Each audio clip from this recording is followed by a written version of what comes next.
Welcome करती हूँ daily routine के ब्लॉग में। आज के ब्लॉग की स्टार्टिंग हुई सुबह से। मैंने सोचा कि आज सुबह से ही ब्लॉग की स्टार्टिंग कर देती हूँ।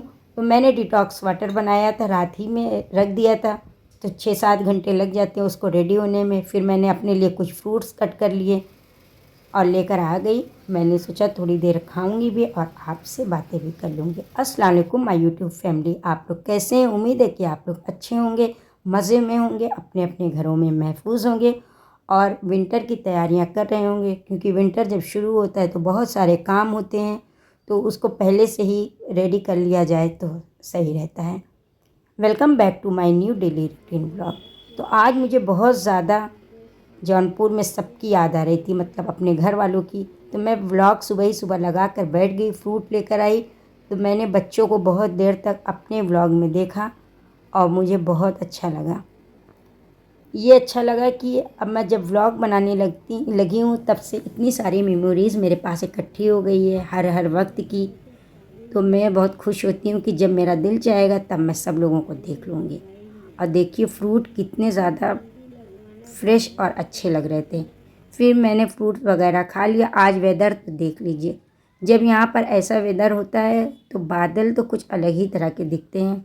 नेपाल करीब में होने की वजह से जब मौसम ऐसा होता है तो माउंट एवरेस्ट हल्का हल्का नज़र आने लगता है।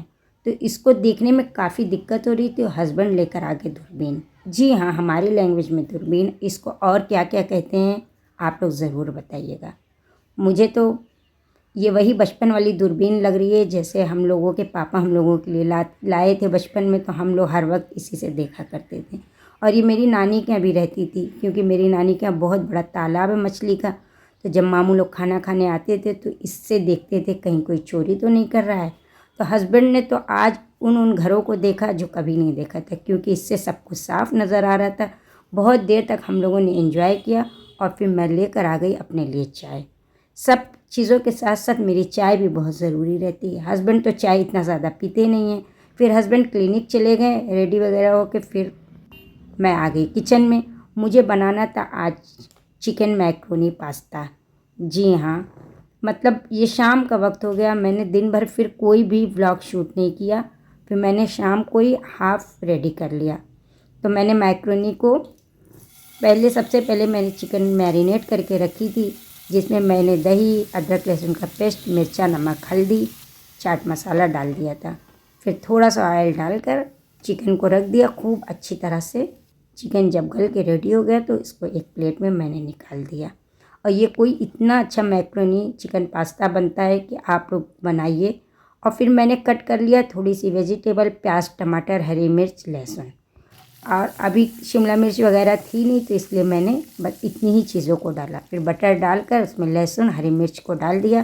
तो 5 से 10 मिनट सौटे किया। जैसे हो गया तो उसमें डाल दिया प्याज टमाटर जो कट करके मैंने रखा था।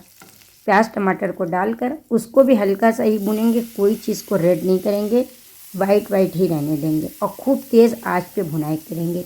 आप लोगों को भी पता होगा कि चाइनीज़ डिश जो भी बनती है वो बहुत तेज़ आंच पर बनती है। फिर मैंने थोड़ा सा लाल मिर्च पाउडर और आधी स्पून हल्दी पाउडर डाला। आप अपने टेस्ट के मुताबिक ही डालिएगा। और डाल दिया नमक। सब कुछ टेस्ट के मुताबिक डालिएगा। इस स्टेज पे आप अपनी पसंद का कोई और भी मसाला डाल सकते हैं, जैसे मैगी मसाला और भी कोई मसाला। मैंने कुछ भी नहीं ऐड किया, बस यही ऐड किया। और सारे चिकन पीसेस को मैंने छोटा छोटा कर दिया। देखिए अच्छी तरीके से छोटा छोटा तोड़ दिया। फिर मिक्स कर दिया। मिक्स करने के बाद उसको मिला दिया, ढक के छोड़ दिया। ये रात का वक्त, क्योंकि मैंने रात में हाफ़ बना लिया था और मुझे सुबह ही सुबह बनाना था। तो सुबह में एकदम बहुत ज़्यादा काम हो जाता है, तो इतनी जल्दी जल्दी बन नहीं पाता है। फिर मैंने इसको अच्छे से कवर किया और मैं आ गई सोने के लिए, क्योंकि रात काफ़ी हो गई थी, 10 बज गए थे।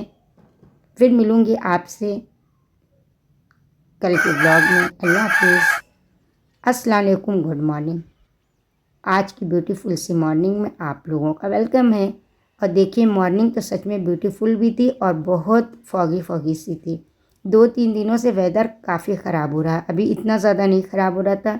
फिर सबसे पहले मैंने पिया अपना दालचीनी का पानी। जी हाँ, मैंने एक टुकड़ा दालचीनी डाला और उसमें बॉयल पानी को डाल दिया। बस इतना सही काम करना है और उसको मैंने पी लिया। और एक तरफ बॉयल करने के लिए रख दिया मैक्रोनी को। 1 स्पून नमक और 1 स्पून ऑयल डाल के मैक्रोनी को बॉयल करने के लिए रख दिया।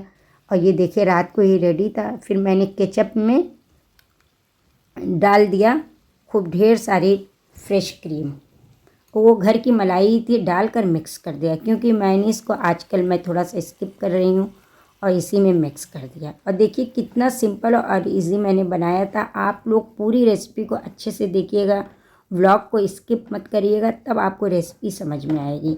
मिक्स कर दिया। अब ये मेरा रेडी हो गया चिकन मसाले के साथ। मैक्रोनी भी बॉयल होना स्टार्ट हो गई थी और ये सूजी की मैक्रोनी, इसलिए इसको बॉयल होने में वक्त लगता है। अगर मैदे की होती है तो झटपट बॉयल हो जाती है। और नमक और 1 स्पून ऑयल के साथ डाला था। ऑयल इसलिए डालते हैं कि इससे अच्छी तरह से इससे चिपके ना और अच्छी तरह से बॉयल हो जाए। और देखिए कितनी अच्छी तरह से बॉयल हो गई। फिर मैंने सारे मैक्रोनी को एक जाली की चम्मच से निकाल कर बिना धुले ही डायरेक्ट डाल दिया इसमें। और देखिए इतनी कोई टेस्टी और मज़ेदार मैक्रोनी बनी थी। ये सुबह 7 बजे का वक्त है। मैंने बहुत सुबह सुबह ही इसको रेडी किया था। और देखिए रेडी हो गई मैक्रोनी, चिकन मैक्रोनी। वाह, देखने में आप लोगों को अच्छी लग रही है कि नहीं? अगर अच्छी लगेगी तो कमेंट ज़रूर करिएगा। और मैंने ऊपर से थोड़ी सी चीज़ डाला और बटर डाला। बहुत ज़्यादा चीज़ नहीं डाला, जितनी ज़्यादा आप लोगों को चीज़ पसंद होगी आप लोग उतनी ऐड करिएगा। और बटर डाल के 5 से 10 मिनट के लिए ढक के छोड़ दिया। और लीजिए तैयार हो गई हमारी मज़ेदार टेस्टी मैक्रोनी पास्ता। अच्छी तरह से बन के रेडी हो गई तो इसको सर्व कर लिया बोल में, क्योंकि सब लोगों को खाना था। ये सब लोगों की फेवरेट है मेरे घर पर। और चिकन डल जाता है तो जिसको नहीं भी पसंद होती है वो भी खा लेता है। और आज का ब्रेकफास्ट हम लोगों का यही था। हम लोगों ने तो इतना मज़ेदार सा ब्रेकफास्ट एंजॉय किया। आप लोगों ने आज ब्रेकफास्ट में क्या बनाया, क्या खाया, कमेंट में ज़रूर बताइएगा। व्लॉग को पूरा देखा करिए, स्किप मत किया करिए, तभी तो सारी रेसिपीज़ अच्छी से समझ में आएगी। मैं तो अपना ब्रेकफास्ट लेकर ऊपर आ गई थी। हस्बैंड ने तो बोल दिया मैं अभी नहीं खाऊंगा, मैं खाऊंगा स्प्राउट। तो मैंने अकेले ही एंजॉय किया। हस्बैंड के लिए मैंने फटाफट स्प्राउट बना दिया, क्योंकि स्प्राउट का सब कुछ रेडी रहता है, सिर्फ बनाना रहता है। और ज़रा देखिए ये बोगनविलिया आजकल कोई इतनी ज़्यादा खिली हुई थी, इतनी अच्छी लगती थी। और मैंने पिछले व्लॉग में बताया था कि हस्बैंड गुलाब की थोड़ी सी डंडियाँ लाए तो उसको लगाना है। तो हस्बैंड लग गए अपने काम में और मैं इनकी हेल्प में लग गई। खूब सारी बातें करते हुए हम लोग ये सब काम करने लगे। और देखिए हस्बैंड जो भी काम को करते हैं बहुत अच्छी तरह से करते हैं। और देखिए मैं नीचे देख रही थी, कोई इतना अच्छा लग रहा था इस फूल को देखकर। और फटाफट ढेर सारे गमलों में हम लोगों ने इस लाल गुलाब को लगाया। गुलाब के फूल मुझे बहुत अच्छे लगते हैं, वो भी रेड गुलाब। तो मैं बहुत दिनों से हस्बैंड से ज़िद कर रही थी कि लाइए लगा दीजिए, लग जाएंगे, क्योंकि इसी मंथ में नवंबर में ही गुलाब के जो भी पेड़ लगाने होते हैं लग जाते हैं। फिर मैं टेरेस पे घूमने लगी। टेरेस कुछ दिनों पहले ही हम लोगों ने कितनी अच्छी तरह से सब कुछ अरेंज किया था, क्योंकि विंटर में बहुत अच्छा लगता है जब धूप आती है तो टेरेस पे बैठने में बहुत अच्छा लगता है। कोई भी काम को हस्बैंड को करने में थोड़ा वक्त लगता है, क्योंकि हर काम को बहुत अच्छा करते हैं और बहुत कायदे से। और मैं थोड़ा जल्दी जल्दी फिर थोड़ा सा पानी डाला और देखिए गुलाब की सारी डंडियाँ लग गई। अब ये 1 हफ्ता लग जाएगा इसमें पत्तियाँ निकलने में, और जब निकलेगी तो आप लोगों को मैं ज़रूर दिखलाऊँगी। और ये सुबह में 9 बजे का वक्त है। अब हस्बैंड को देर भी होने लगी थी, क्योंकि अभी नहाना था, फिर क्लिनिक जाना था, नाश्ता वगैरह करना था। इतना ज़्यादा टाइम नहीं होता, लेकिन ये सब भी काम तो ज़रूरी है। तो हम लोग इसी सब काम में लगे थे। आज की मॉर्निंग हम लोगों की ऐसे ही गुजरी। पिछले व्लॉग में आप लोगों ने देखा होगा कि मैंने अपनी नानी के घर के कुछ क्लिप्स डाले थे, क्योंकि मेरी नानी के यहाँ शादी थी, मैं जा नहीं पाई थी। मेरे बड़े मामू के पोते की शादी थी। बहुत ज़्यादा उन लोगों ने बुलाया था, लेकिन दूर होने की वजह से मैं गई नहीं थी। और उस दिन कोई मुझे इतना ज़्यादा सबकी याद आ रही थी कि मुझे कुछ अच्छा ही नहीं लग रहा था, क्योंकि बचपन से लेकर बड़े होने तक सबसे ज़्यादा मैं नानी के घर जाती थी, सब भाई बहनों में। और सबसे ज़्यादा मुझे वहाँ अच्छा लगता था, और सबसे ज़्यादा मेरी सबसे दोस्तियाँ हैं वहाँ पर। बड़े से छोटे तक सब लोगों से मेरी बहुत दोस्ती है। अभी भी मैं जाती हूँ तो वहाँ रहती हूँ जाकर, तो इंशाल्लाह जब इस बार जाऊंगी तो सब कुछ आप लोगों को ज़रूर दिखलाऊंगी और सबसे मिलवाऊंगी। आप लोग भी देखिएगा, मेरी नानी के घर इतनी बड़ी फैमिली है, इतने सारे लोग हैं, मतलब जॉइंट फैमिली। मेरे तीनों नाना की फैमिली एक साथ रहती थी। अभी कुछ दिन हुआ सबके अलग अलग घर बने हैं, तब भी प्यार मोहब्बत उसी तरह है। तो आप लोग भी देखिएगा, इतना अच्छा लगता। और मेरी नानी का घर गांव में है, तालाब है, पोखरे हैं, बहुत सारे खेत हैं। तो इतना अच्छा लगता है कि बचपन में जब जाते थे तो आने का दिल नहीं चाहता था। गन्ने का खेत, मूंगफली का खेत, बचपन में तो बहुत कुछ था, अब तो धीरे धीरे सब कुछ कम हो गया है। तो आप लोग इसी तरह मेरे वीडियोस को प्यार दीजिए, लाइक किया करिए, सपोर्ट करिए, तो मैं आप लोगों के लिए अच्छी अच्छी वीडियोस बनाऊंगी।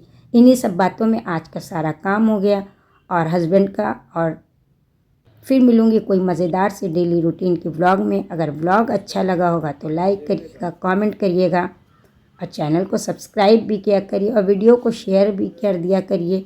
और किस तरह की वीडियो आप लोगों को चाहिए वो भी कमेंट में बताइए, तो मैं उसी तरह की वीडियो आप लोगों को देने की कोशिश करूंगी। सारे काम खत्म हो गए, काफ़ी देर हो गई, हस्बैंड ब्रेकफास्ट वगैरह करके चले गए, मैं भी लग गई अपने दिन भर के कामों में। फिर मिलूंगी कोई मज़ेदार से डेली रूटीन के ब्लॉग में। तब तक के लिए मुझे मेरी फैमिली को दुआओं में याद रखिएगा, लाइक ज़रूर करिएगा। अल्लाह हाफिज़, bye bye, thanks for watching. ये बहुत खूबसूरत, अभी अकेले जी करते